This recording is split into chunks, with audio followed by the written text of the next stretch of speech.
Today we're talking about the Premiere Pro CC18 exam, and we're looking at the fifth domain called Publishing Digital Media. Within that domain, we're going to look at 5.2, Export and Archive Video and Audio Sequences. Part B of this subdomain says that we should be able to export a single frame. Now you can do this through the export screen, and we'll look at doing that in a little bit. But within your program monitor, there is a feature called Export Frame. You can use the keyboard shortcut Control-Shift-E to access that. I don't believe by default that this is actually part of the program monitor. To add it, what you'll want to do is click on the button editor. And when you click on that, you get this screen, and all you have to do is just find the export frame, click and drag that down, and then click OK. And that's now part of the program monitor. If you click on this, you'll get the option of adding a name, the type of format that you would like. You can import this into project, and you can also browse to change your file save location. We'll click cancel for this. Part A of this subdomain says that we should be able to export a clip, range of frames, or an entire sequence. Before we do that, let me go ahead and set some in and out points on my timeline. And I just use the up and down arrows because I have these video tracks selected. You can see that they're blue. I can actually use the up and down arrows on my keyboard to maneuver through the timeline. And if you look at my timeline over here, you can see that it's lit up white. That means that's part of my in and out point. And over here on the right hand side, it's gray.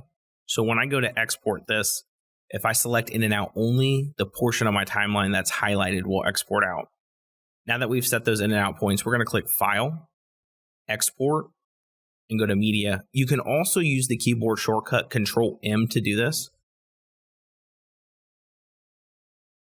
In this window, currently, our source range is going to be sequence in and out. So on my timeline where I had that selection, that's what we'll actually export. But I can change that. Maybe I want to export the entire sequence, I can.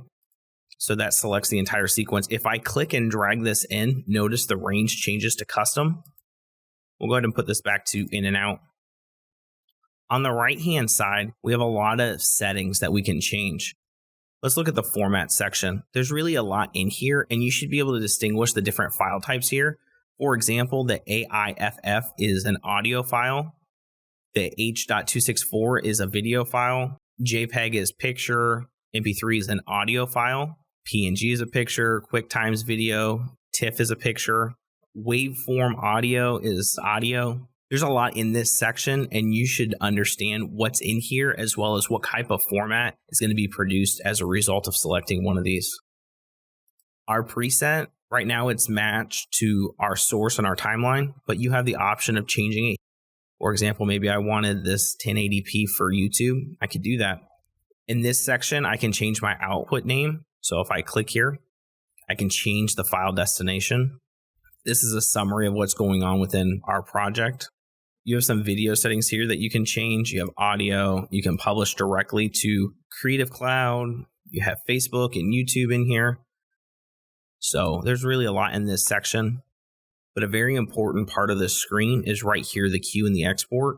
Part C of this subdomain says that we should be able to export using the Adobe Media Encoder. If I click Export Now, what it's going to do is it's going to allow Premiere Pro to export my video. And it's actually going to lock up my program so that I can't use it anymore. If I use the queue, what it will do is open up Adobe Media Encoder. So let me go ahead and click that so it can start bringing that project over. The benefit of using the Adobe Media Encoder is a few things. It allows me to go back to Premiere Pro and continue editing this project or other projects, which is very beneficial if you have a lot of things to do. I can also add more projects to this. So as I continue working, I can create a list of videos, audio formats, pictures that I want Adobe Media Encoder to process. And I can just click the play button when I'm ready for that to happen, and it will begin processing all of that information. Within this, I can change my output location. I could have done this through the media, but had I missed it and I've done that, I can actually click here to change the file output destination. Maybe I didn't want to choose the YouTube 1080. By clicking that, I bring this window back up, and again, I can change my output location. I can change my format. Instead, what I should have done was 720. All of those settings can be changed. We'll click OK. And that went ahead and updated. Down below, you have the different render engines. Because I have an NVIDIA video card, I have the CUDA option, but you have the OpenCL and you also have the software only. We can see in this window that we have a warning. What this is saying is some of the fonts that I've used aren't there, so it's going to have to use something different. It's not something I can really change on this computer because this is a school laptop and I don't have a lot of the flexibility that I would have on my own personal PC. So what we'll do is we'll click play and we'll look at the next part of this subdomain.